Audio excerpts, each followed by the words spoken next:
স্টেজে? আমি বলছি আমার উত্তরটা তো দিতে। উত্তরটা তো দিতে। কোন জায়গায় কি বলতে জানি যাই পুকাতে কি লেগে পড়ে জানি যাই কম লেখা একদম বাস্ত করে দেবো সব একদম।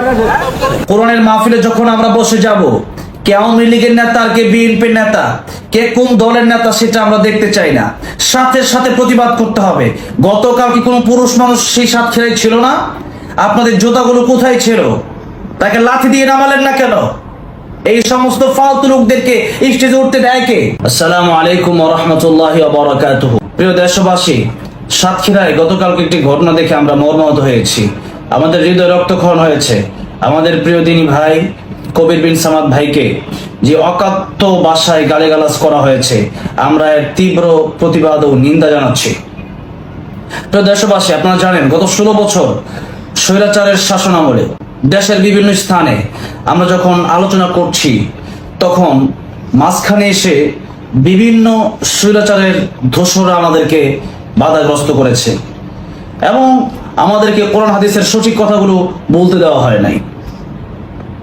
স্বৈরাচার দেশ থেকে বিদায় নিয়েছে, দেশ স্বৈরা শাসক মুক্ত হয়েছে, দেশের মানুষ শান্তিতে যখন বাস করা শুরু করেছে, ঠিক তখন কিছু শৃঙ্খল, কিছু বেয়াদব এবং কিছু কোরআন বিরোধী মাঝে মধ্যে স্টেজে ওঠে।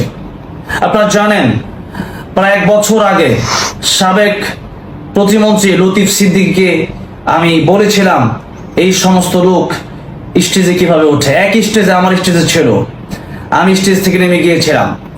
সুতরাং আমি আলেমদেরকে বলবো, যেখানে মাহফিল হচ্ছে সেখানে কোরআন বিরোধী কোনো লোক আছে কিনা, সেখানে কোনো স্বৈরাচারের দোসর আছে কিনা তা ভালো করে দেখে নেবেন। এক চেয়ারে আপনি বসবেন, আরেক চেয়ারে স্বৈরাচারের দোসররা বসবে। এক চেয়ারে আপনি বসবেন, আরেক চেয়ারে কোরআনের বিরোধী বসবে। এক চেয়ারে আপনি বসবেন, আপনার পাশের চেয়ারে একজন ইসলাম বিরোধী বসবে। তা কোনোদিন মেনে নেওয়া হবে না এবং গায়রত থাকা দরকার। আপনাদের, আমাদের সকলের গায়রত থাকা প্রয়োজন যে এই সমস্ত মানুষ পাশে বসে থাকলে আমি মাহফিল করব না। যদি অ্যাডভান্স দিয়ে থাকে প্রয়োজন সেটা ফেরত দিয়ে চলে আসবো আমি, তবু আমি কোনো জালেম কোরআন বিরোধী, ইসলাম বিরোধী, কোনো স্বৈরাচারের দোসরদের সাথে, কোরআন বিরোধীর সাথে আমি ওয়াজ মাহফিল, আলোচনা, বক্তব্য রাখতে পারি না। প্রিয় দেশবাসী, আপনারা দেখেছেন গতকাল কবির বিন সামাদ ভাইকে যে অকাত্য ভাষায় গালিগালাজ করেছে এবং একজন আলেম অথবা একজন ওয়াইজ হিসাবে কবির বিন সামাদ ভাই যে ধৈর্য ধারণ করেছিলেন, আমরা প্রিয় কবির বিন সামাদ ভাইকে আমরা আন্তরিক মোবারকবাদ জানাচ্ছি তার ধৈর্যশীলতার জন্য। কিন্তু কথা হচ্ছে এভাবে আর কতদিন? কোরআনের মাহফিলে যখন আমরা বসে যাব, কে আওয়ামী লীগের নেতা আর কে বিএনপির নেতা, কে কোন দলের নেতা সেটা আমরা দেখতে চাই না, সাথে সাথে প্রতিবাদ করতে হবে। গতকাল কি কোনো পুরুষ মানুষ সেই সাতক্ষীরায় ছিল না? আপনাদের জুতাগুলো কোথায় ছিল? তাকে লাথি দিয়ে নামালেন না কেন? এই সমস্ত ফালতু লোকদেরকে স্টেজে উঠতে দেয় কে? আমরা বলবো, যারা আলেমে দ্বীন, যারা ওয়াইজি, আপনারা যখন স্টেজে উঠবেন তখন নিজের গায়রত, নিজের সম্মান নিয়ে উঠবেন। কোন নাস্তিক, কোন বেঈমান, কোন কোরআন বিরোধী, কোন হাদিস বিরোধী, কোন ইসলাম বিদ্বেষীর সাথে মাহফিলে বসে একসাথে স্টেজে বসে আলোচনা রাখবেন না। আজ আমাদের অনেককে অনেক কথা বলে, আমরা এটা ধৈর্যের সাথে মেনে নিই না। ধৈর্যের সাথে এইভাবে মানতে থাকলে এক সময় এমন হবে কোরআন সুন্নাহর সঠিক কথাগুলো বলা যাবে না। এক সময় এমন হবে এই মাহফিলগুলো থাকবে না। এক সময় এমন হবে স্টেজ থাকবে না।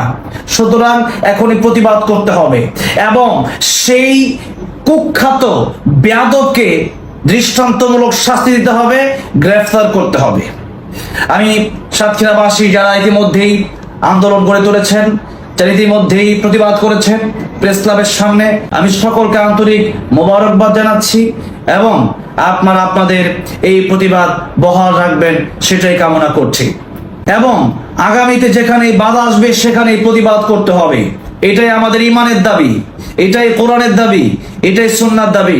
সুতরাং এখন দেশ বদলেছে, স্বৈরাচার শাসকের পতন ঘটেছে।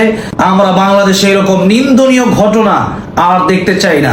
এই সমস্ত ঘটনা বরদাস্ত করা হবে না। এই সমস্ত ঘটনা যারা ঘটাতে আসবে সেখানেই প্রতিবাদ গড়ে তুলুন এবং প্রশাসনের ব্যবস্থা নিন, এবং প্রশাসনকে বলবো এদেরকে দৃষ্টান্তমূলক শাস্তির ব্যবস্থা করে দেশকে সুন্দর করেন, দেশকে নিরাপদ করেন। আমরা একটি সুন্দর দেশ চাই, একটি সুন্দর সমাজ চাই। আমরা এরকম অসামাজিক আচরণ, এরকম বেয়াদবিমূলক আচরণ, এরকম অকথ্য ভাষায় গালিগালাজ মুক্ত একটি সমাজ চাই। আমরা জালেম মুক্ত সমাজ চাই, আমরা কোরআন বিরোধী মুক্ত সমাজ চাই। আমরা এই দেশটাকে সুন্দর দেখতে চাই। এই জন্য এতগুলো কথা বললাম। সবাই শেয়ার করে কথাগুলো ছড়িয়ে দিবেন। আসসালামু আলাইকুম ওয়া রাহমাতুল্লাহি ওয়া বারাকাতুহু।